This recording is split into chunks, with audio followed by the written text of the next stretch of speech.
आजच्या सकाळी आपणा सगळ्यांचं एस चर्च नंदुरबार स्वागत करीत आहे. जे गाणं आपण बॅकग्राऊंडमध्ये ऐकत आहात ते नायजेरिया देशाच्या क्वायरने गायलेलं आहे. आणि नायजेरिया देशामध्ये असलेला जो छळ आहे त्यामध्ये विश्वासणारे प्रभू येशूची कृपा किंवा प्रभू येशू किती महान आहे त्याचे येण्याची धन्य आशा आहे याबद्दल या क्वायरमध्ये गायलेलं आहे. हे गीत देवबाप आपणासाठी आशीर्वादित करो. यासोबतच आपण विजयसंगीतातून एक गीत गाणार आहोत. विजयसंगीत 117 क्रमांक, प्रभू येशूची मोठी प्रीती ज्यांनी वर्णिता मी ऐकली. जर उपासना संगीत असेल तर 127 आणि विजयसंगीत 117.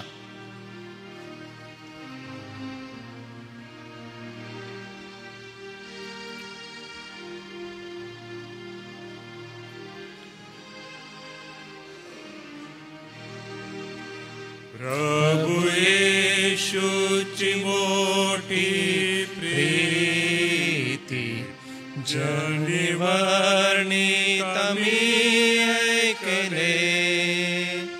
मजती पतितावरी होती हेही ऐकायला फारच इच्छिले. हेही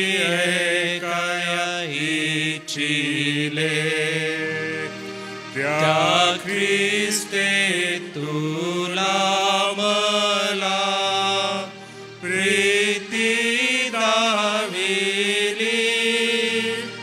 स्वर्गातून येऊन प्राणही अर्पुनी प्रीती सर्वा दाविली. दुखे साहिली ख्रिस्ते कैशी तळमळला खांबावरी. मज ऐकून सुचे मनाशी मज साठीच सोशिली ती खरी. मज साठीच ती खरी. त्या ख्रिस्ते तुला मला प्रीती दाविली. स्वर्गातून येऊन प्राणही अर्पुनी प्रीती सर्वा दाविली. शरणागत भावे ख्रिस्ता रमती सुख सागरिते. ते अशा स्थळ स्वता मजला प्रभु देईल काय ते. मज देईल काय ते. त्या ख्रिस्ते तुला मला प्रीती दाविली.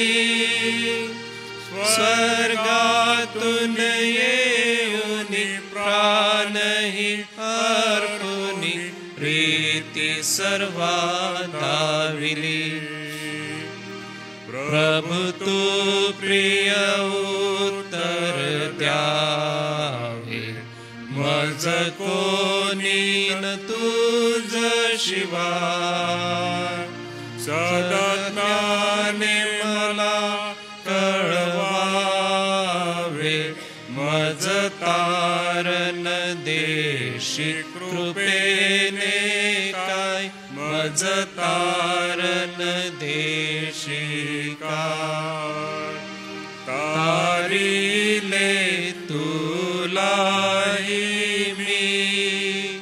तारिले तुला. शरणागत त्यास मी तारण देई. देई पतिता तुझला. प्रियांनो, हे स्तोत्रसंहितेच्या पहिल्या विभागाचं मनन आम्हा सगळ्यांसाठी प्रभुदेव बाप आशीर्वादित करीत आहे. आज सन्माननीय डॉक्टर रेव्हरंड जी जयकर पाळक साहेब यांच्याकडून मनन आहे. मननापूर्वी मी आपल्या मंडळीचे पंच आहेत श्री राजेंद्र व्यास आपणाला विनंती करतो, कृपा करून आपण पुढे येऊन वचनाच्या आरंभी व पाळक साहेबांकडून येणाऱ्या वचनासाठी आपण प्रार्थना करावी. प्रार्थना करू. पुन्हा परमेश्वर बापा, तुझ्या त्या महान प्रीतीबद्दल, तुझ्या त्या अद्भुत अशा बलिदानाबद्दल आम्ही आभार मानतो. तू आमच्या प्रीती केली, तू आम्हाला तारण दिलंस, पापांची क्षमा दिलीस, सार्वकालिक जीवनाची जी अद्भुत आशा दिलीस, आम्ही आभार मानतो परमेश्वरा. तू आमच्यावर प्रभू प्रतिदिनी प्रत्येक क्षणी प्रीती करणारा, सांभाळ करणारा, तुझ्या पवित्र वचनाच्याद्वारे आम्हा प्रत्येकाला एक अद्भुत मार्गदर्शन देणारा तू आमचा परमेश्वर आहे. यासाठी आम्ही मनापासून आभार मानतो परमेश्वरा.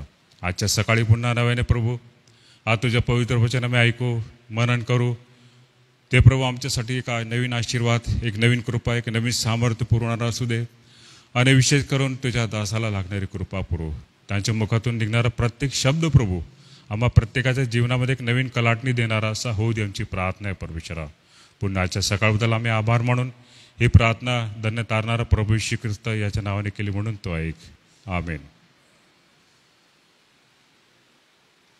धन्यवाद ब्रदर.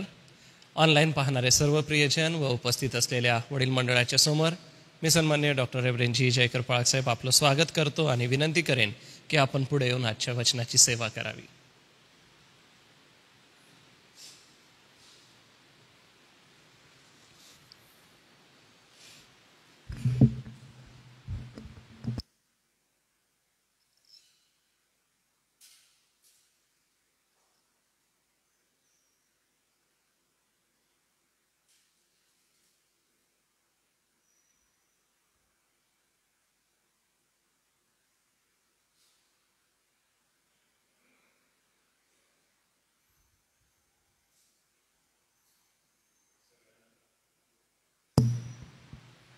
सगळ्यांना प्रभू येशू ख्रिस्ताच्या नावामध्ये सलाम असो.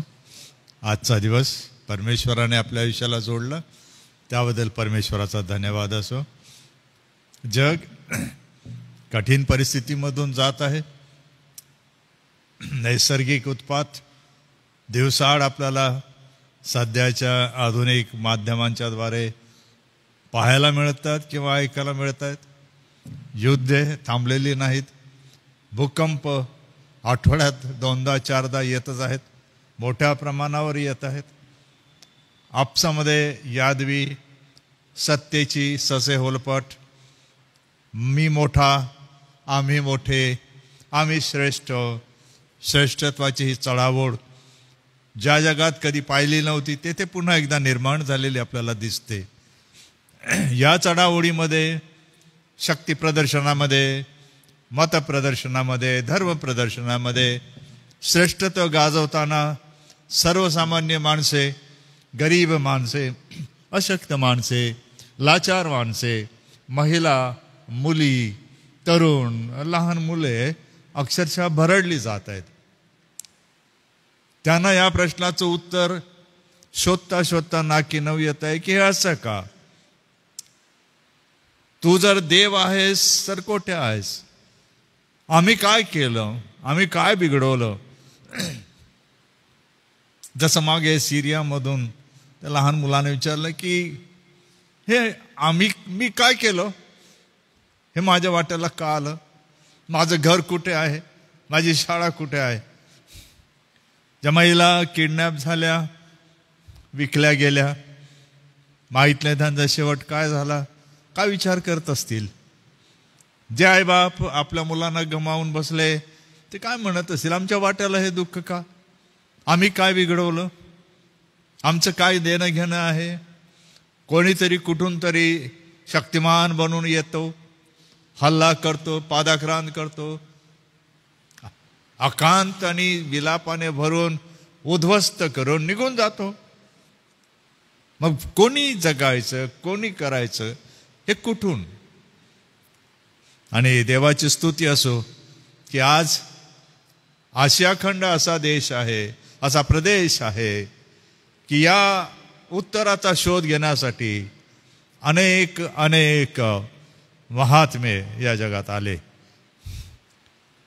हे आश्चर्य वाटेल आपल्याला की प्रभू येशू ख्रिस्त येण्या अगोदर दुःख काय आहे हे शोधण्यासाठी सिद्धार्थ गौतम हे राजकुमार म्हणून पहिले बाहेर निघाले की दुःख काय आहे. माणसाच्या 4 पीडा अवस्था त्यांनी जेव्हा पाहिल्या, मरण काय आहे जेव्हा पाहिलं, त्यांना कोणी त्यांच्या प्रश्नाचं समाधान करू शकलो नाही. आत्मज्ञान झाल्यावर त्यांनी जे शिक्षण दिलं त्यानुसार आज जगामध्ये सर्वप्रथम आपल्या शिक्षणाचा प्रसार करणारा धर्म बौद्ध धर्म बनला. आपल्या भागात सुद्धा काही 1000 वर्षांपूर्वी त्यांचे मिशनरी आले, त्यांनी वस्ती केली डोंगरांमध्ये आणि आपल्या धर्माचा संदेश दिला. 500 वर्षांनी श्री प्रभू येशू ख्रिस्त आले. या काळाची समाप्ती होत असताना त्यांनी धर्मशिक्षण दिलं. त्यांचे प्रेषित आले सर्व जगभर. त्यांनी रोमन साम्राज्यामध्ये जाऊन आनंदाची बातमी दिली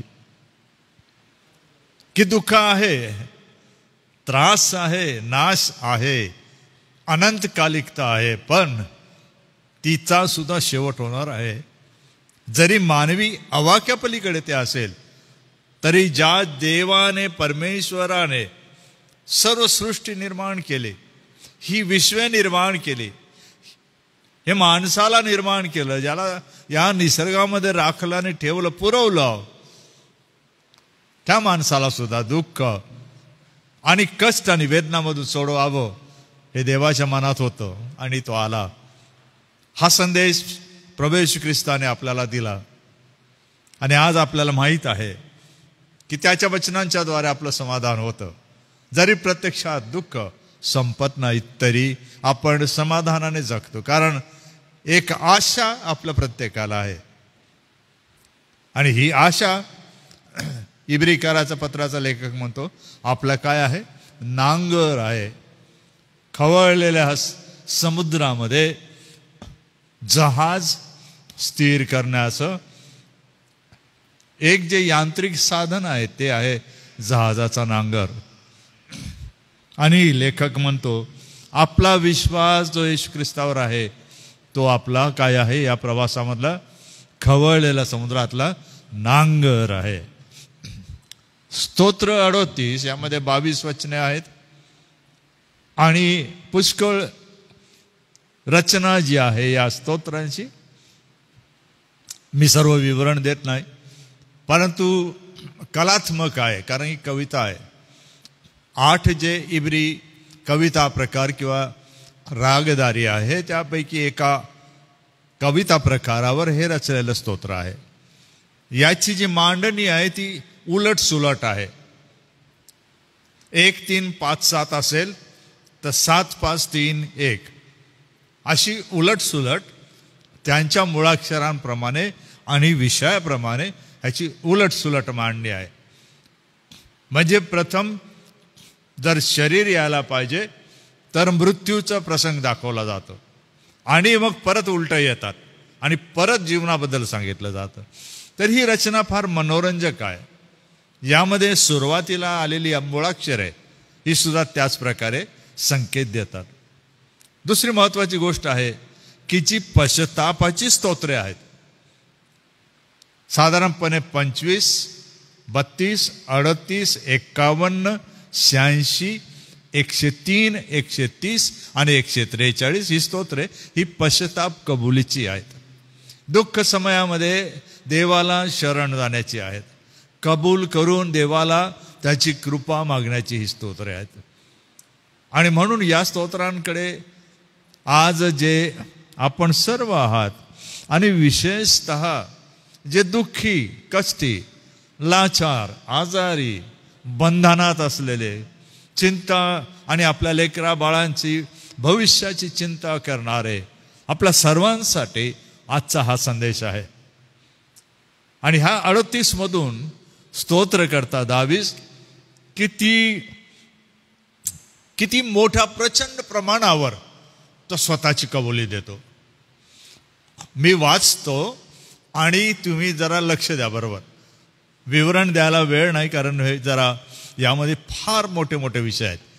परंतु मी एका मुख्य विषयावर येणार आहे, ते म्हणजे दुःख आणि निराकरण.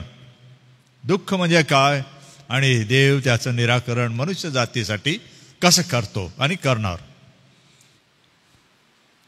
स्मरण देण्याकरिता दाविदाचे स्तोत्र हे लक्षात घेण्यासारखं आहे. हे स्तोत्र जे आहे हे यज्ञ आहे, देवाला वाहिलेला यज्ञ प्रकार आहे. आणि लेवीच्या पुस्तकात आणि गणनाच्या पुस्तकामध्ये तुम्हाला यज्ञ करायला सांगितलेला होता. त्याच्यापैकी एक यज्ञ होता स्मरणाचं यज्ञ. आणि विशेषतः अपराध, पाप, चुका, आज्ञाभंग, अनैतिकता या संदर्भात हा शब्द आहे. पश्चाताप करणे म्हणजे ह्या स्तोत्रात आहे की देवाला कवी आपल्या गीताच्या द्वारे अर्पण वाहतोय आणि त्यामध्ये तो आपला स्वतःचा जो उल्लेख करत आहे तो फारच विलक्षण आहे. जरा वाचूया आपण आणि बघूया यामध्ये नेमकं लेखक काय म्हणतोय, कवी काय म्हणतोय.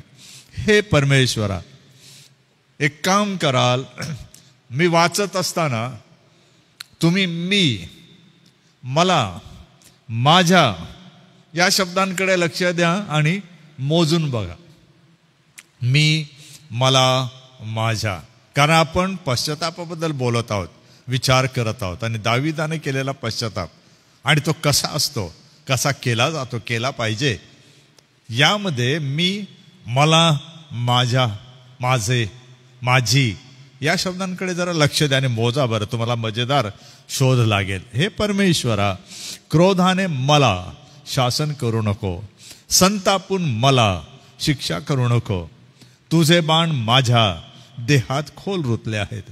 तुझ्या हाताच्या भाराने मी दबलो आहे. तुझ्या कोपामुळे माझ्या अंगी आरोग्य राहिले नाही. माझ्या पापामुळे माझ्या अस्थिंत स्वस्थता नाही. कारण माझे अपराध माझ्या डोक्यावरून गेले आहेत. जड ओझ्याप्रमाणे ते मला फार भारी झाले आहेत.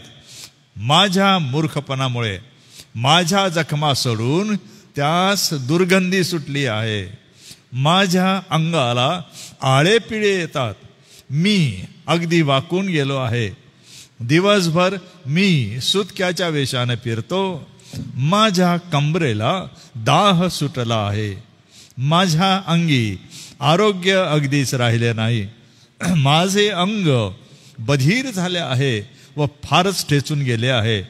मी आपल्या हृदयातील तळमळीमुळे ओरडत आहे. हे प्रभू, माझी प्रत्येक इच्छा तुला ठाऊक आहे. माझे कणणे तुझ्यापासून गुप्त नाही. माझे काळीज धडधडत आहे. माझी शक्ती मला सोडून गेली आहे. माझ्या डोळ्यात तेजही राहिले नाही. माझे प्रियजन व माझे मित्र माझी व्याधी पाहून दूर राहतात. माझे जवळचे आप्तजनही दूर राहतात. माझा जीव घ्याव्यास टपणारे मला धरण्यासाठी फासे मांडतात. माझे अनिष्ट चिंतनारे अपकारक गोष्टी बोलतात. ते दिवसभर कपटाच्या मसलती करीत राहतात. मी तर बहिरासारखा होऊन ऐकत नाही. मुक्यासारखा मी आपले तोंड उघडत नाही. ज्या मनुष्याला ऐकू येत नाही, ज्याच्या मुखातून प्रत्युत्तर निघत नाही, त्याच्यासारखा मी झालो आहे. हे परमेश्वरा, मी तुझी आशा धरिली आहे. हे प्रभू माझ्या देवा, तू माझे ऐकशील. मी म्हणालो तू ऐकले नाही तर मला पाहून त्यांना आश्चर्य वाटेल. माझा पाय घसरला म्हणजे ते माझ्यावर तोरा मिरवतील. कारण मी तर पडण्याच्या बेतास आलो आहे. माझे दुःख माझ्या समोर नित्य आहे. मी आपला दोष पदरी घेतो. माझ्या पापामुळे मी खिन्न आहे. माझे वैरी जोमदार व बलवान आहेत. खोडसाळपणाने माझा द्वेष करणारे अनेक झाले आहेत. जे चांगले आहे ते मी धरून चालतो. म्हणून बऱ्याची फेड वाईटाने करणारे मला विरोध करतात. हे परमेश्वरा, मला सोडू नको. माझ्या देवा माझ्यापासून दूर राहू नको. हे प्रभू माझ्या उद्धारा मला सहाय्य करण्याची त्वरा कर. 37 वेळेला मी, माझं, मला हे शब्द आला. हे सर्वनाम म्हणजे हे दावीदाने 37 वेळेला सांगितलं. वचने 22 आहेत. प्रत्येक वचनात एकदा तरी दोनदा तरी तो पश्चाताप करताना स्वतःला देवासमोर ठेवत आहे. मी, माझे, मला. आणि ही गोष्ट इथून आपण शिकतो की पश्चाताप म्हणजे देवाकडे वळणे, देवाला शरण जाणे. कशासाठी? केलेल्या अपराधाबद्दल, झालेल्या पापाबद्दल, केलेल्या बंडाबद्दल, आज्ञाभंगाबद्दल, अनैतिकतेबद्दल आपण देवाला कबुली दिली पाहिजे. आणि ती कबुली कशी? अशी नाही, देवा तुला माहित आहे सर्वांनी पाप केलं आहे. नाही ना. देव म्हणतो, अरे बाबा जे मी सांगितलं ते मला सांगतो का मला माहित नाही? मला विसर पडला का? तुझं सांग ना, तू काय आहे, तुला काय सांगायचं आहे? काय तुला तुझा अपराध मान्य आहे? काय तुला तुझं पाप मान्य आहे? काय तुला त्याच्यातून सुटण्याची इच्छा आहे, क्षमा मिळवण्याची इच्छा आहे? तर त्याला एक उपाय आहे. तुला ते आपल्या पदरी घ्यावं लागेल. हे कोणाचं? माझं. हे पाप कोणाचं? माझं. हा अपराध कोणाचा? माझा. ही चूक कोणाची? माझी. मी बंड कोणाचं? माझं. दुखवलं देवाला कोणी? मी. इतरांविरुद्ध वागलो कोण? मी. काही कारण न देता मी पत्करणे. आणि म्हणून योहानाच्या शुभवर्तमानातून आपण पत्रातून आपण नेहमी ते वचन वापरतो, सहज वापरतो. जर आपण आपली पापे पदरी घेतली तर. मनुष्य जो आहे, पुरुष, त्याला हे वचन समजणं फार कठीण आहे. कोणी असो, तर विद्वान का असे ना, त्याला हे वचन समजणार नाही. का बरं माहित आहे का? त्यामागे जी प्रतिमा आहे ती स्त्रीची आहे, आईची आहे. त्यामागे पुरुषाची प्रतिमा नाही आहे. आणि आपल्या संस्कृतीत सुद्धा ती प्रथा आहे. आई काय करते? आपला पदर पसरते.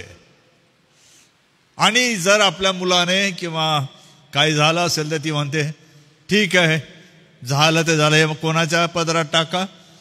माझ्या पदरात टाका. पदरात घेणे प्रामाणिकपणे, कदाचित दुसऱ्यासाठी, कदाचित स्वतःसाठी, आपल्या लेकरासाठी मान्य करणे. हे कोणाचं? हे माझं. आई जणू म्हणते, मुलाने चूक केली नाही, ही चूक माझी आहे, मी आपल्या पदरात घेते. है ना? आपण पदरात घ्यायला शिकावं लागेल, मान्य करावं लागेल. हे कोणाचं? हे माझं. हे देवा तुझ्यापासून ते लपलेलं नाही. यामध्ये जे दुष्परिणाम आहेत इतक्या प्रचंड मोठ्या प्रमाणावर आहे, काय सांगू तुम्हाला. जर तुम्ही वाचाल तर दावीद राजाला हा जो अनुभव आहे दुःखाचा, यामध्ये त्याच्यामध्ये बघा तो काय काय सांगतोय. आता काही विद्वान असं म्हणतात की त्याने बत्शेबावर पाप केल्यावर कदाचित हे स्तोत्र लिहिलं गेलं. केवळ 51च नाही, 32 सुद्धा असं म्हणतात. कारण तुम्ही जर 51 स्तोत्र बघाल तर त्याच्यामध्ये तो मी पण किती वेळेला वापरतो. माझ्या ह्या नव्या बायबलमध्ये ते नाही, परंतु तुम्ही जर बघा की मला, माझे, मी, तुम्ही जर नीट वाचाल त्याच प्रकारची रचना या स्तोत्रात सुद्धा आहे. तर विद्वान असं म्हणतात की पाप कबुली देताना दावीदाला हे जे वर्णन करतो आहे तर ते कशामुळे झालं? उदाहरणार्थ बघा, क्रोध. तू मला क्रोधाने शिक्षा करू नको. त्याला जाणवत आहे आता मला जे झालं आहे, आता मी सांगेल ते काय झालं होतं त्याला, पण तो म्हणतो मूळ कारण म्हणजे पाप आहे. त्याच्यामुळे काय झालं? पहिली गोष्ट झाली तुझा क्रोध, तुझी कृपा गेली, तुझं वात्सल्य बाजूला झालं, पण तू क्रोध माझ्यावर प्रगट करीत आहेस. संताप देवाच्या स्वभावाची वैशिष्ट्य पण याच्यात आहे. हा देव कोण की जो पाप आणि अपराधामध्ये संतुष्ट होत नाही. त्याला संताप येतो, त्याला क्रोध येतो. मग तो कोणी का असे ना, त्याची तो गाय करीत नाही. काय झालं मग? तुझे बाण माझ्या देहात खोल रुतले. तू मला धनुष्य बाण धरून मला टार्गेट केलं आणि तुझा बाण मला लागला, मला जखमी केलं. तुझ्या हाताचा भार इतका मोठा आहे, मी दबून गेलो. तुझा कोप माझ्यावर आला, माझ्या अंगी आरोग्य राहिलं नाही. माझ्या पापामुळे माझ्या अस्तित स्वस्थता नाही. बघा, शरीराचं वर्णन करताना दोन शरीरांचं वर्णन करतोय तो. एक म्हणजे मानवी शरीर, दोन म्हणजे आध्यात्मिक शरीर. परंतु या पलीकडे दोन शरीर म्हणजे परमेश्वर. त्याचं वर्णन करताना परमेश्वराबद्दल त्याचा स्वभाव आणि गुण तो सांगतोय. आणि दुसरं मानवी शरीर. पापामुळे हे सर्व झालं. 5वं वचन, माझा हा मूर्खपणा मी केला. पुढे जा तुम्ही, कमरेला दाह, अंग बधीर होणे, ठेचले जाणे, हृदय ओरडणे, कणणे, धडधडणे, डोळ्याचे तेज जाणे. अरे रे, कितीतरी गोष्टी तो सांगतोय की त्याला काय झालं. प्रश्न असा आहे, काय पाप आणि अपराध देवाविरुद्ध एकमेकाविरुद्ध वागलं हे देवापासून आपल्याला शिक्षा देतं का? आणि पवित्र शास्त्र शिकवतं होय. मला माहित नाही किती जण 1 कोरिंथ 11 वाचताना, किती देवाचे दास 1 कोरिंथ 11 वाचताना, विशेषतः प्रभोजन घेताना मंडळीला प्रोत्साहन देतात. मला माहित नाही काय लिहिलंय. तुम्हामध्ये वचन 30 11:30 1 कोरिंथ 11:30, तुम्हामध्ये पुष्कळ जण दुर्बळ व आजारी आहेत, बरेच निद्रेत म्हणजे मेले. याचे कारण हेच, म्हणजे अगोदरचं कारण उल्लंघन, अपराध, पाप. कशाबद्दल? प्रभू येशू ख्रिस्ताविरुद्ध, त्याच्या देहाविरुद्ध अपराध. आपण आपला न्यायनिवाडा केला असता, आपल्यावर दंड उडवला नसता. हा दंड आहे मंडळीमध्ये, विश्वासणाऱ्यांमध्ये, आणि तो आपण पत्करला पाहिजे.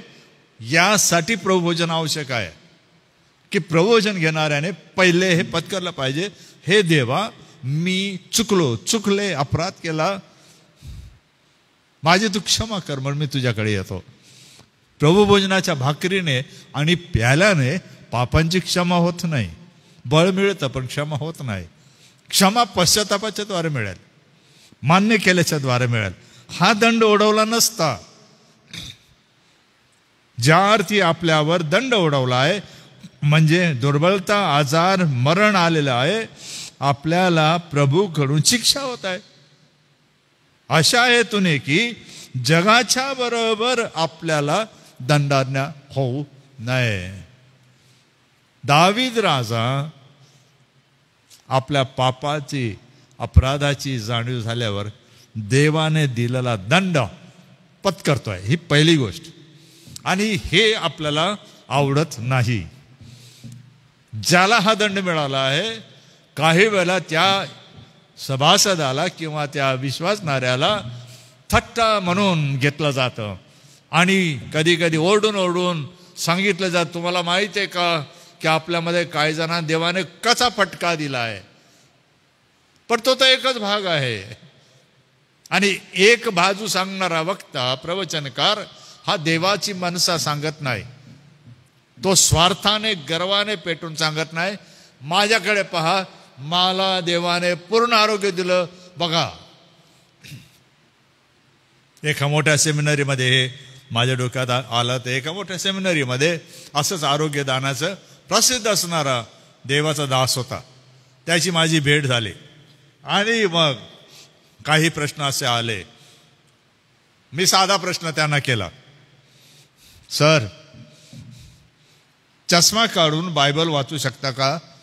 वाचून दाखव. तुम्हाला आरोग्य मिळालं 100%.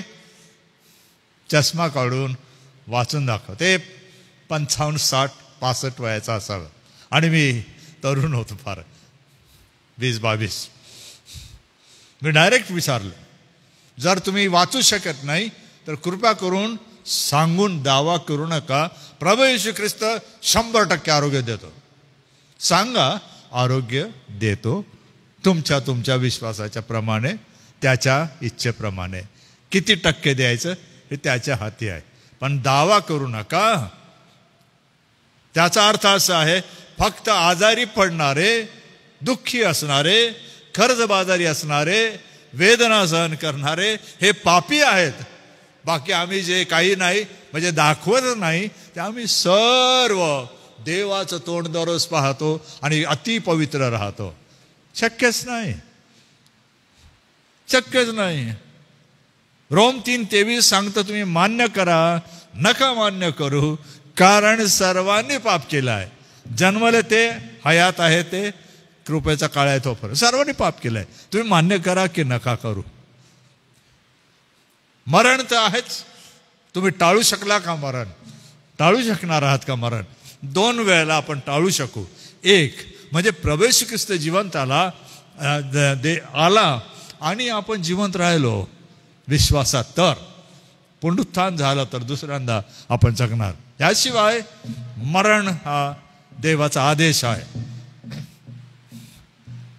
देवाची आज्ञा आहे.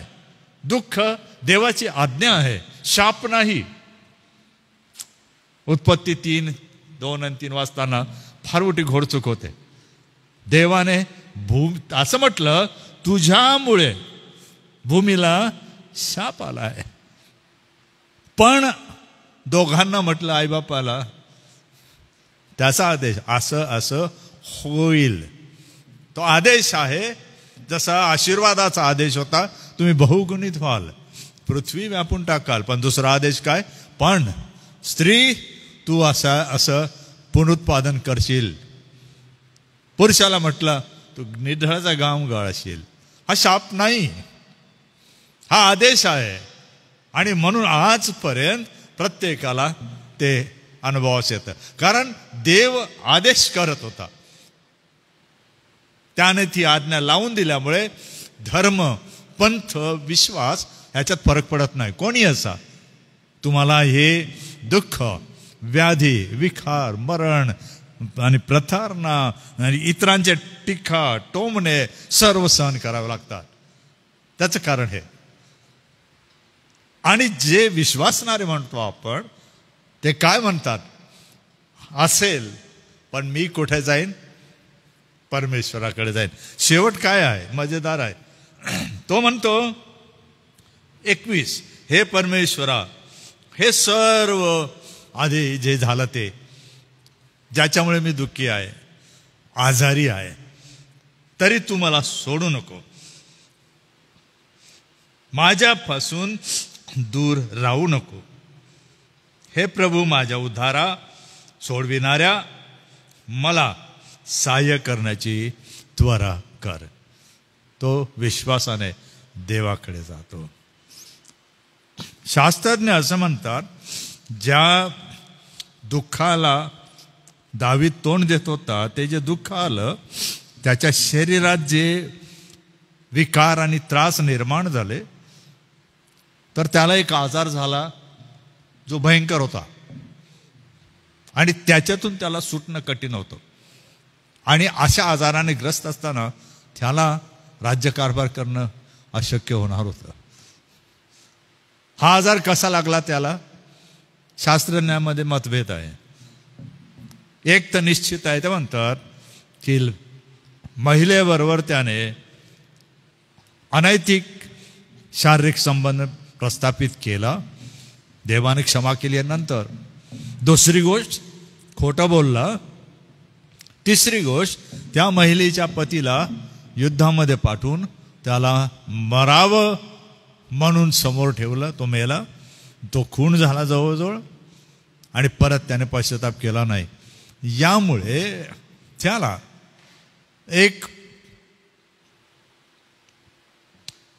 त्याला वेडी म्हणतात, वेनरल डिसीजेस. लैंगिक गुप्त अंगांना जे आजार होतात तसा आजार त्याला झाला. आणि त्याचे दुष्परिणाम असे होते की जरी पत्नी होती तरी तो तिच्याशी लैंगिक संबंध ठेवू शकणार नव्हता, किंवा त्याला पळायचं पळू शकत नव्हता. त्याला झोपण्याची अडचण आलेली होती. त्याला विसावा त्याच्या देहात कुठेच नव्हता. इतका भयंकर रोगग्रस्त झाला असं विद्वान म्हणतात. आणि यामधून सुटण्यासाठी मग त्याला एकच उपाय होता, परमेश्वराकडे येऊन यज्ञ करणे. यज्ञ करणे म्हणजे स्वतःला त्याला वाहून देणे. आणि कशासाठी? स्मरण राहावं म्हणून.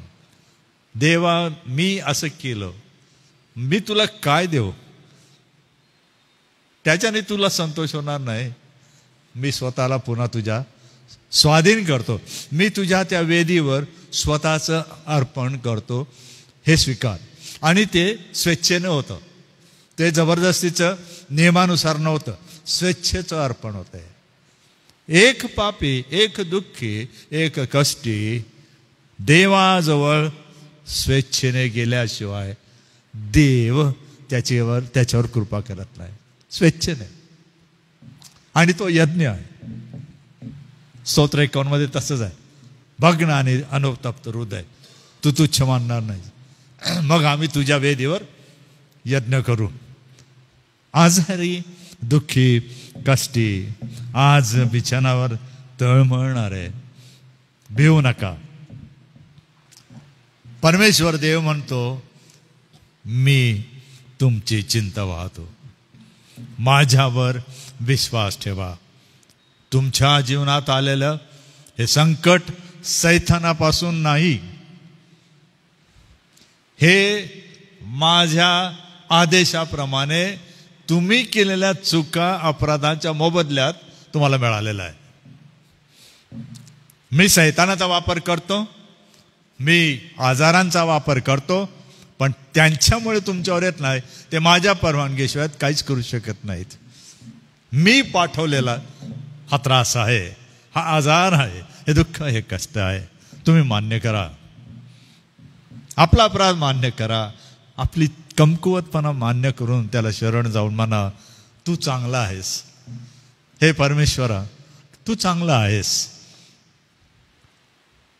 तुझी दया सनातन आहे. मान्य करा असं तो लेखक म्हणतो.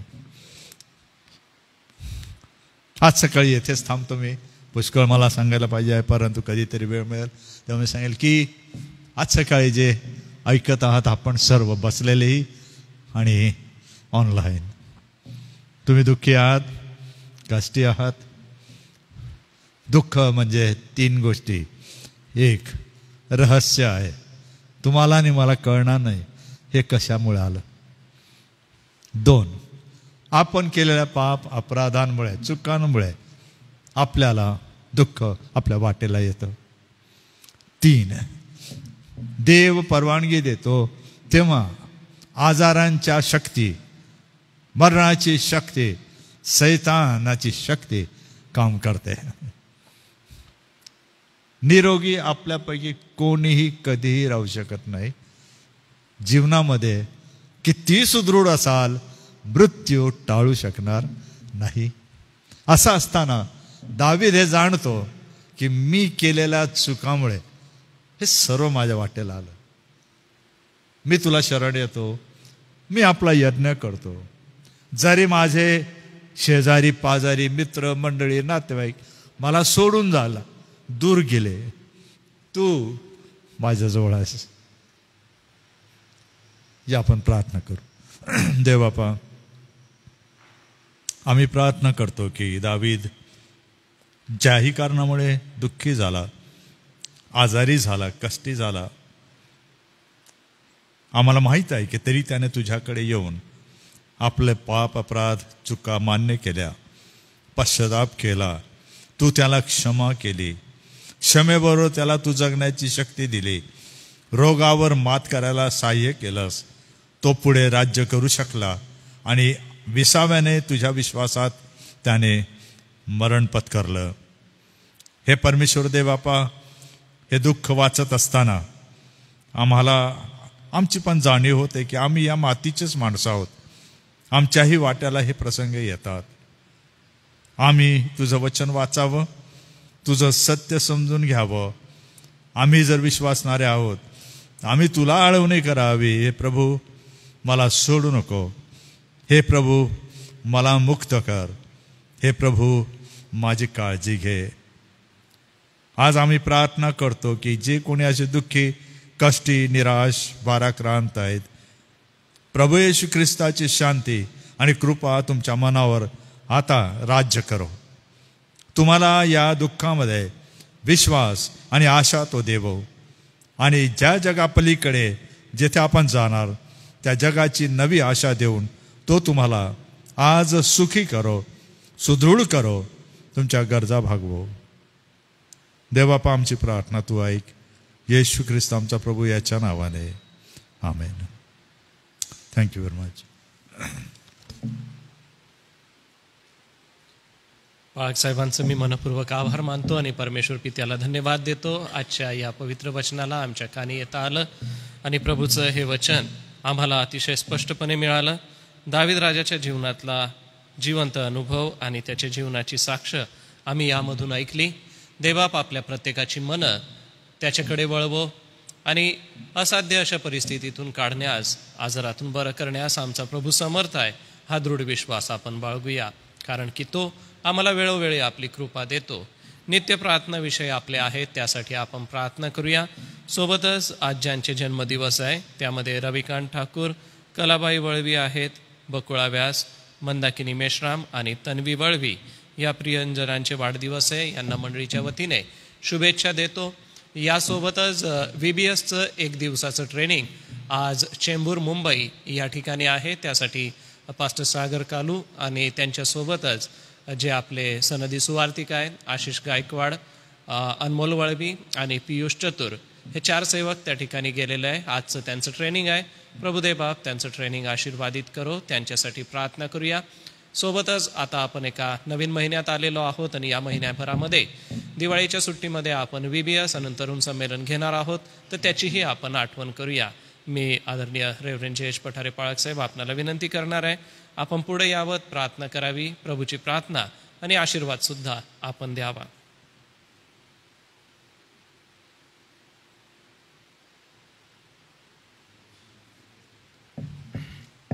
प्रार्थना करू आपण. देवबापा, आम्ही मनापासून धन्यवाद देतो. पुन्हा एक वार आज सकाळी तुझ्या दासाच्या द्वारे या वचनांमधून तू आमच्याशी बोललेला आहे आणि तुझा भक्त दावीद प्रभू, त्याला जी पश्चाताप अंतकरणाने ती प्रार्थना गीतांच्या रूपाने तुझ्या समोर त्याने सादर केली. प्रभू, तुला स्मरण देण्यासाठी हा यज्ञ केला. तो प्रभू जरी पापामध्ये पडला, त्या पापाचं प्रायश्चित्त त्याला भोगावं लागलं. कारण तुझं वचन आहे, देहाने केलेल्या कर्माचं फळ आमच्या देहाला भोगावं लागतं. आणि अशा प्रकारचा असाध्य रोग त्याला जडला. परमेश्वरा, अशा परिस्थितीमध्ये जरी तो गांगरून गेला, पण प्रभू तो ढळला नाही. तुझ्यावर त्याने दृढ विश्वास ठेवला आणि प्रभू त्याने अति तुझ्याकडं कळवळ्याने विनंती केली, त्याला रोगमुक्त केलंस. आम्ही तुझा आभार मानतो. तोच देव आजही आमचा परमेश्वर आहे. तू न्यायी देव आहे. तू सर्वांवर सारखा न्याय करणारा देव आहे. आणि म्हणून आज आम्ही मानव म्हणून प्रभू स्वतःला तुझ्यासमोर रिक्त करतो. कारण प्रभू येशू ख्रिस्ताने आमच्यासाठी जो महान यज्ञ केलेला आहे, त्याच्यामध्ये त्याने आमचे सर्व आजार वाहिलेले आहेत, आमचे सर्व पाप त्याने वाहून नेलेले आहे. आणि म्हणून आज त्या विश्वासाने परमेश्वर पित्या, आम्ही तुझ्या समक्षतेमध्ये येत असताना आम्ही तुला धन्यवाद देतो प्रभू. कारण तू दयाळू, कृपाळू, मंद क्रोध असा प्रभू आहे. आणि तू अनुताप पावणारा देव आहे. आम्ही दाविदा इतके धार्मिक नीतिमान नाही, परंतु केवळ जो आमच्यासाठी नीतिमान तुझा प्रियपुत्र येशू आला पाठवलं त्याच्यामध्ये आम्हाला तू नीतिमान गणलंस. तुझे आभार मानतो. आमचे पाप आणि अपराध त्या वधस्तंभाच्या आड लपवले आणि देवापती पुसून टाकलेस.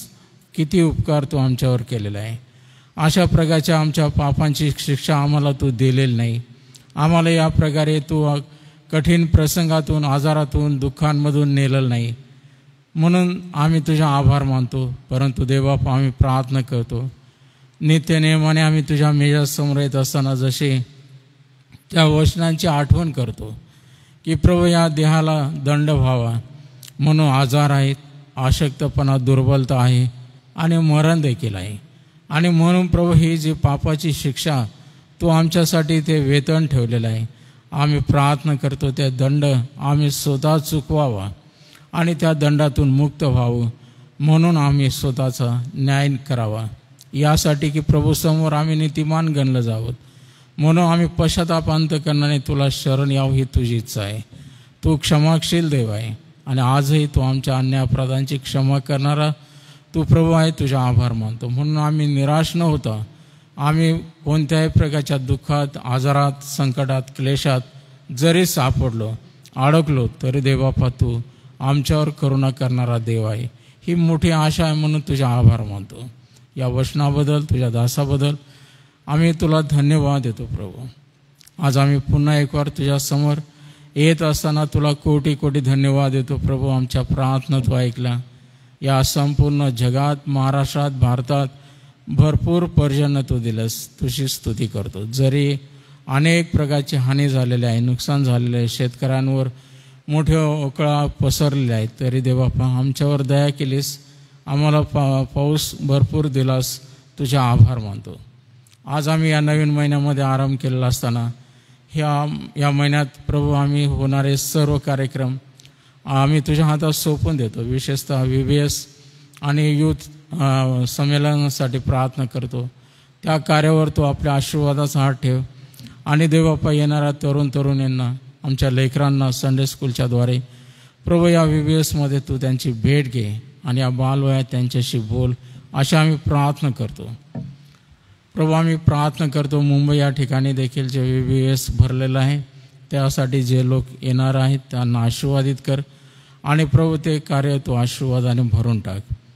प्रभू या पावसानंतर ज्या घटना घडत आहेत जगामध्ये, अनेक ठिकाणी भूकंप होत आहेत आणि फिलिपाईन्समध्ये आलेल्या त्या भयंकर भूकंपामध्ये जी हानी झालेली आहे प्रभू, जीवितहानी, ती अति भयानक आहे. ज्या चर्चवर तो प्रसंग गुजरला त्यामध्ये देखील आमचे काही प्रिय भाऊ बहिणी प्रभू दगावलेले आहेत. प्रभू आम्ही प्रार्थना करतो या जगात घडत असलेल्या घडामोडी, हे युद्ध, हे नैसर्गिक आपत्ती आणि या घटना पाहून आम्ही स्वतः सावध व्हावं ही तुझी इच्छा आहे. म्हणून देवबापा आम्ही प्रार्थना करतो या जगावर तू दया कर आणि प्रत्येक मानवाने शुद्धीवर यावं आणि सावध व्हावं अशी कृपा तू दे. प्रभू आमची प्रार्थना आहे की आम्ही या नित्यनेमाने या मंदिरामध्ये येऊन मनन चिंतन करत असताना या थोड्या वेळामध्ये आम्हाला भरपूर आशीर्वाद दे.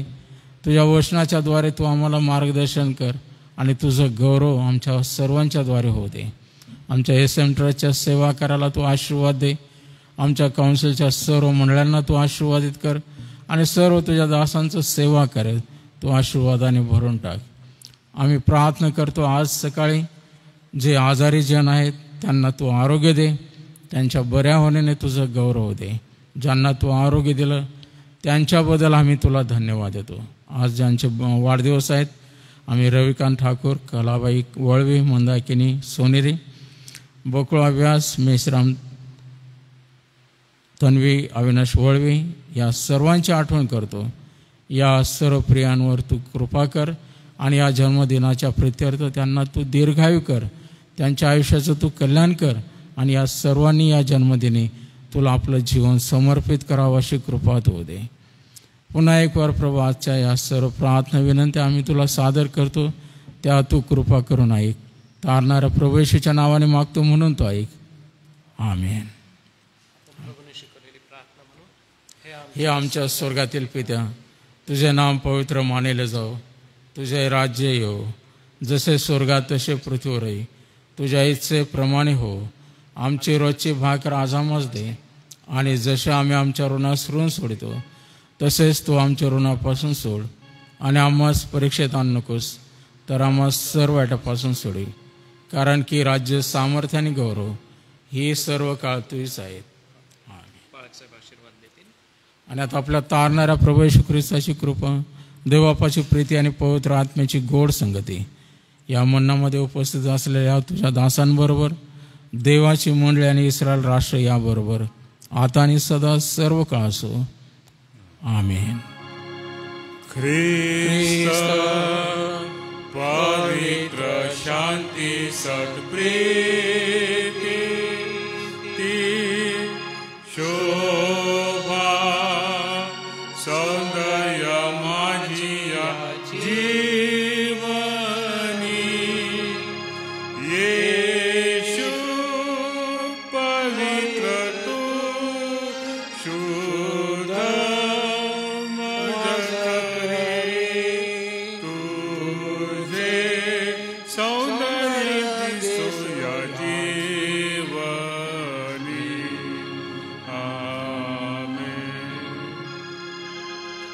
उद्यासाठी सूचना आहे. उद्या देखील सकाळी 10 वाजता आपण मनन चिंतन घेऊया. उद्याचं मनन रेव्हरंड सॅमसन जयकर पाळक साहेब यांच्याकडून असेल. सर्वांना सलाम.